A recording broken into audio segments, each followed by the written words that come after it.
Deputy CM Brajesh Pathak का झांसी दौरा। आज तो झांसी दौरे पर जाएंगे डिप्टी सीएम ब्रजेश पाठक। तकरीबन 2:30 बजे झांसी पुलिस लाइन पहुंचेंगे डिप्टी सीएम ब्रजेश पाठक। तो 2:30 बजे के करीब झांसी पुलिस लाइन पहुंचेंगे ब्रजेश पाठक। संयुक्त मोर्चा सम्मेलन को संबोधित करेंगे डिप्टी सीएम।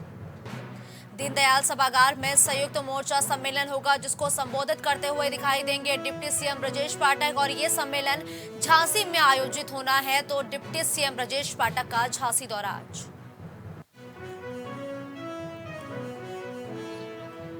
ओडिशा रेल हादसे में 278 की मौत। ओडिशा रेल हादसे में 278 की मौत है, जहां 100 शवों की अब तक पहचान नहीं हो पाई है। तो 100 शवों की अभी तक पहचान नहीं की जा पाई है। 200 घायल अभी भी अस्पताल में भर्ती है। तो जहां एक तरफ 100 शवों की पहचान नहीं हो पाई है, तो घायलों से मिलने भुवनेश्वर आज जा सकती हैं ममता बनर्जी। जी हां, 200 से ज्यादा घायल फिलहाल अस्पताल में भर्ती है, जिनसे आज मुलाकात करने भुवनेश्वर जा सकती हैं ममता बनर्जी। रेल हादसे की सीबीआई जांच अब शुरू भी हो चुकी है। कल सीबीआई ने घटनास्थल का दौरा भी किया था और सीबीआई ने अब इस पूरे मामले को लेकर के जांच पड़ताल भी शुरू कर दी है। तो वही इस पूरे मामले को लेकर जो नई अपडेट यह है कि 100 शवों की अब तक फिलहाल पहचान नहीं हो पाई और ये कहा जा रहा है कि डीएनए टेस्ट के जरिए अब इन शवों की पहचान की जाएगी। 200 घायल अभी भी अस्पताल में भर्ती है, जिनसे बंगाल की सीएम ममता बनर्जी आज मुलाकात करने भुवनेश्वर भी जा सकती है। तो घायलों से मुलाकात करने भुवनेश्वर जा सकती है ममता बनर्जी। इस खबर पर अपडेट के लिए विवेक हमारे साथ जुड़ चुके हैं।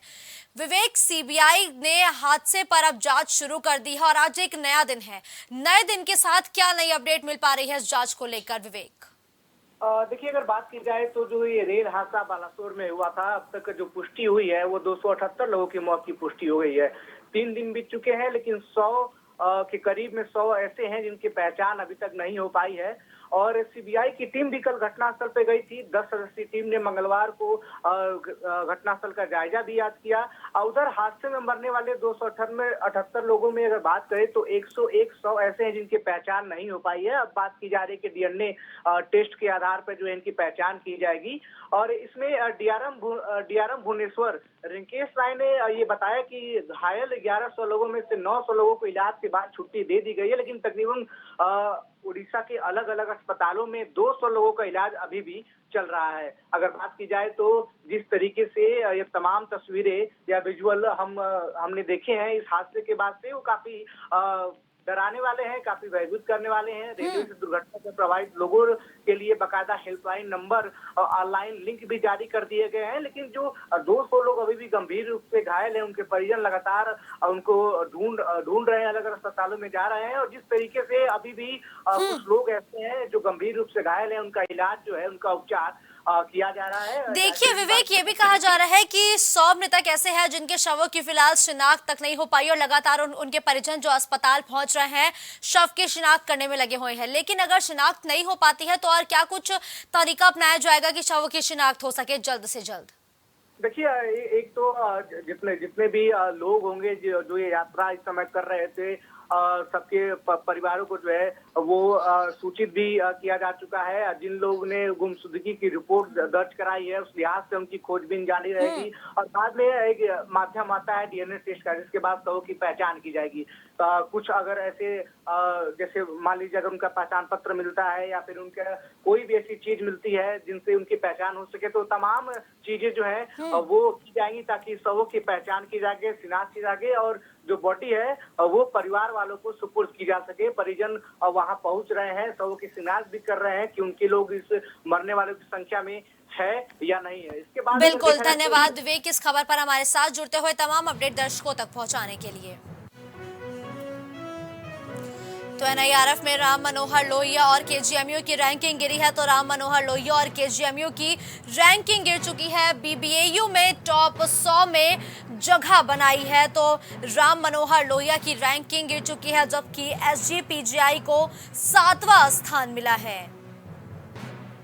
बीबीएयू को 49.53 स्कोर के साथ 69वें स्थान पर रखा गया है। तो आपको बताते चले कि मेडिकल में बीएचयू और केजीएमयू को भारी नुकसान देखने को मिला है, क्योंकि इन दोनों की ही रैंकिंग में गिरावट की गई है। तो एनआईआरएफ में राम मनोहर लोहिया और केजीएमयू की रैंकिंग गिरी है। विवेक, एनआईआरएफ में जो केजीएमयू की रैंकिंग गिरी है, रैंकिंग गिरने की वजह क्या है? क्योंकि ये दावा तो किया जाता है कि प्रदेश के जितने भी अस्पताल हैं उसमें व्यवस्थाएं दुरुस्त है, उसके बावजूद आखिर ये एनआईआरएफ की जब रेटिंग सामने आई तो उसमें रैंकिंग क्यों गिरी है? देखिए, नेशनल इंस्टीट्यूट रैंकिंग फ्रेमवर्क में अगर बात की जाए तो लखनऊ के राम मनोहर लोहिया यूनिवर्सिटी और केजीएमयू यूनिवर्सिटी की रैंकिंग ये जो है वो गिरी हुई है।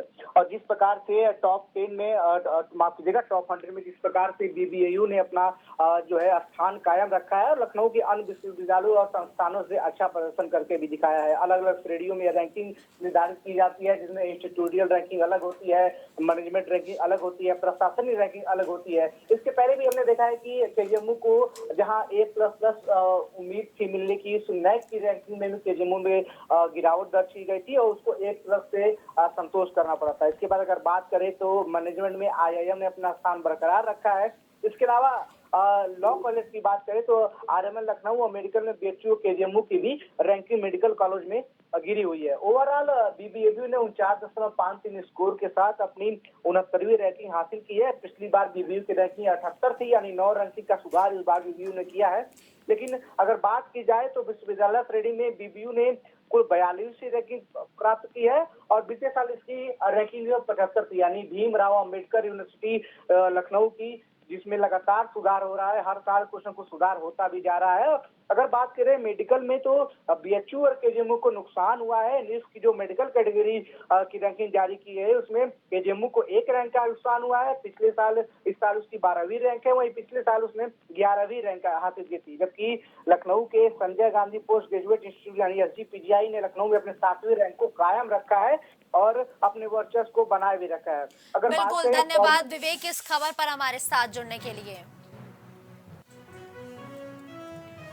तो एकेटीयू की वित्तीय समिति में हुए कई अहम फैसले। तो एकेटीयू की वित्तीय समिति में कई अहम फैसले हुए हैं। 1 करोड़ की लागत से बनेगा वर्चुअल क्लासरूम। तो 1 करोड़ की लागत से वर्चुअल क्लासरूम बनाने का ये फैसला लिया गया है। साथ ही साथ शिक्षकों का वेतन भी बढ़ेगा। तो एकेटीयू की वित्तीय के दौरान कई घोषणा की गई है। लैब को भी अपग्रेड किया जाएगा, साथ ही जो वेतन है उसमें भी बढ़ोतरी देखने को मिलेगी। तो साथ ही साथ हिंदी में पाठ्य पुस्तक लिखने वालों को 50,000 मिलेंगे।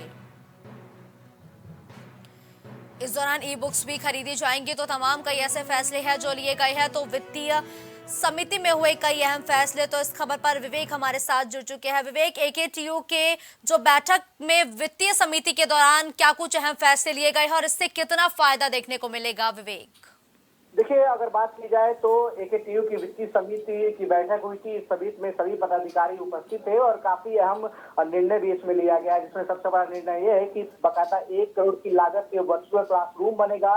जो शिक्षक पढ़ाते हैं उनका वेतन भी बढ़ेगा।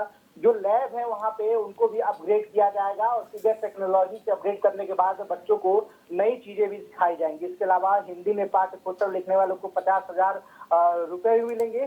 साथ ही लाइब्रेरी को अपग्रेड करने के साथ साथ ई बुक्स भी अब प्रोवाइड कराई जाएगी, ताकि बच्चे जो है वो कहीं पे भी जो है ई बुक्स के माध्यम से अपने नोट्स बना सकते हैं। उनको लाइब्रेरी आने की भी जरूरत नहीं है। हमने देखा किस प्रकार से लाइब्रेरी में बच्चे लगातार जो है वो लाइन लगाते रहते हैं।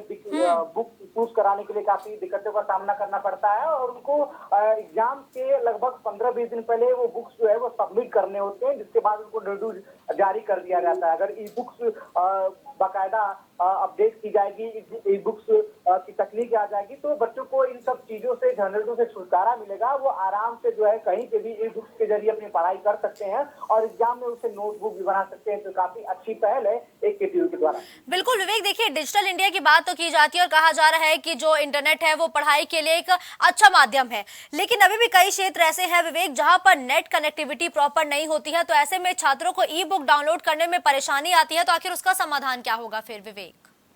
देखिए, अगर बात की जाए तो कनेक्टिविटी की, तो हर कॉलेज के पास अपना खुद का जो है कैंपस वाईफाई है, जिसको कॉलेज के स्टूडेंट जो है लाइब्रेरी का हर डिपार्टमेंट के अलग अलग वाईफाई जो है हर कॉलेज के पास उपलब्ध होता है। हर कॉलेज ने अपनी ये सुविधा उपलब्ध करा दी है। लाइब्रेरी में ही वाईफाई के कनेक्शन के माध्यम से बच्चे वहां भी पढ़ते हैं, ऑनलाइन कोर्सेज के माध्यम से वहां पढ़ते हैं। और जिस तरीके से ई बुक्स को अपडेट करके अब नई ई बुक लाइब्रेरी बनाई जा रही है, उससे बच्चों को खास तौर पे कई सुविधाएं मिलेंगी।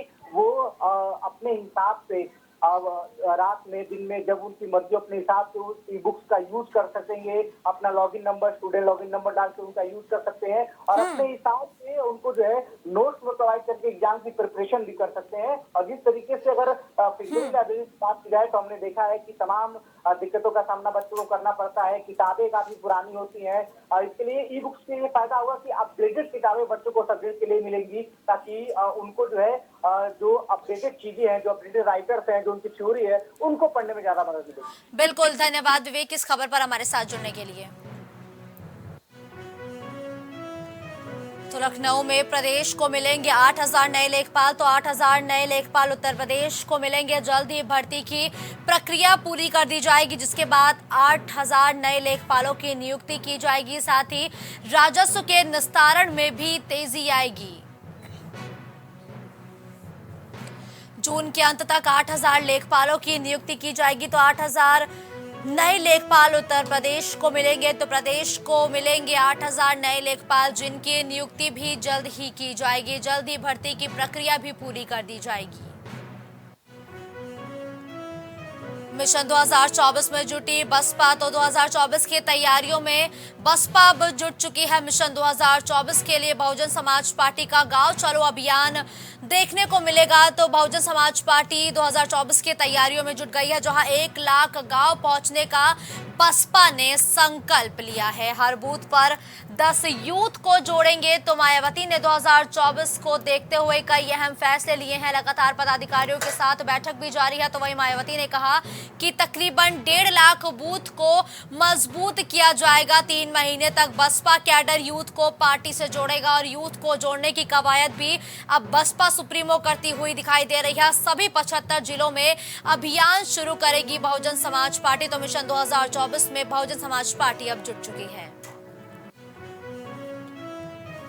यूपी में कांग्रेस को मिल सकता है नया प्रभारी, तो यूपी कांग्रेस को नया प्रभारी मिल सकता है। जी हां, ये बड़ी और अहम अपडेट है, जहां व्यस्तता के चलते प्रियंका गांधी ये पद छोड़ सकती हैं और अब यूपी को नया प्रभारी मिल सकता है। नए प्रभारी के नाम पर कई वरिष्ठ नेताओं के नामों पर लगातार चर्चाओं का दौर जारी है। कई वरिष्ठ नेताओं के नाम भी अब सामने आ रहे हैं। हरीश रावत और तारिक अनवर के नाम पर भी चर्चा है। यूपी में नए प्रभारी के नाम को लेकर भी मंथन तेज हो गया है। दरअसल प्रियंका गांधी व्यस्तता के चलते इस पद को छोड़ सकती है, तो प्रदेश में जल्द नई कार्यकारिणी का भी गठन किया जा सकता है।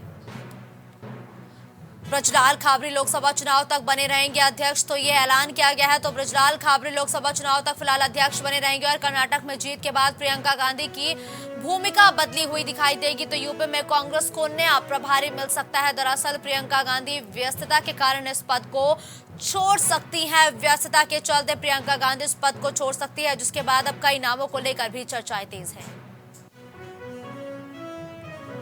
जिला उपभोक्ता संघ चुनाव में बीजेपी को बड़ी जीत। जिला उपभोक्ता संघ के चुनाव में बीजेपी को बड़ी जीत मिली है, जहां चुनाव में 44 स्थानों पर भाजपा की जीत हुई है। 47 जगहों पर हुए चुनाव में 44 सीटों पर भाजपा ने अपना किला फतह किया है। 44 स्थानों पर अध्यक्ष उपाध्यक्ष पर बीजेपी प्रत्याशी जीते हैं। जिला उपभोक्ता संघ चुनाव में बीजेपी का प्रदर्शन काफी बेहतर रहा है। तो रिटायर्ड डीजी दिनेश शर्मा ने खुद को गोली से उड़ाया है। रिटायर्ड डीजी दिनेश शर्मा ने खुद को गोली से उड़ा लिया है। लाइसेंस रिवॉल्वर से गोली मारकर आत्महत्या की है। ये इस वक्त की बड़ी और अहम खबर लगातार हम तक पहुंच रही है। साथ ही आपको बता दें कि पुलिस को मौके से एक सुसाइड नोट भी मिला है। रिवॉल्वर से गोली मारते हुए आत्महत्या की है। गोमती नगर के विशाल खंड 2 की ये पूरी घटना बताई गई है। साथ ही आपको बताते चले कि रिटायर्ड डीजी दिनेश शर्मा ने खुद को गोली से उड़ाया है। सभासद लक्ष्मी के पति आनंद नारायण पर जानलेवा हमला। सभासद के पति पर जानलेवा हमला हुआ है। शादी समारोह से लौट रहे सभासद के पति पर अज्ञात हमलावरों ने यह हमला किया है, जिसके बाद सभासद के पति की हालत गंभीर बताई गई है। रास्ता बंद कर आधा दर्जन अज्ञात हमलावरों ने पूरी तरीके से पिटाई की है। सभासद के पति आनंद नारायण की हत्या का भी इस दौरान प्रयास किया गया है। ग्रामीणों को आता देख मौके से हमलावर फरार हो गए हैं। तो आपको बताते चले कि सभासद के पति पर जानलेवा हमला किया गया है। परिजनों ने सभासद के पति को गंभीर हालत में ट्रॉमा सेंटर में भर्ती भी करा दिया है, जहां लगातार इलाज जारी है। परिजनों ने जताई चुनावी रंजिश में हमले की आशंका। मोहनलालगंज कोतवाली क्षेत्र के बिंदौवा गांव मोड़ के पास की ये पूरी घटना बताई गई है, जहां पर सभासद लक्ष्मी के पति आनंद नारायण पर जानलेवा हमला किया गया है।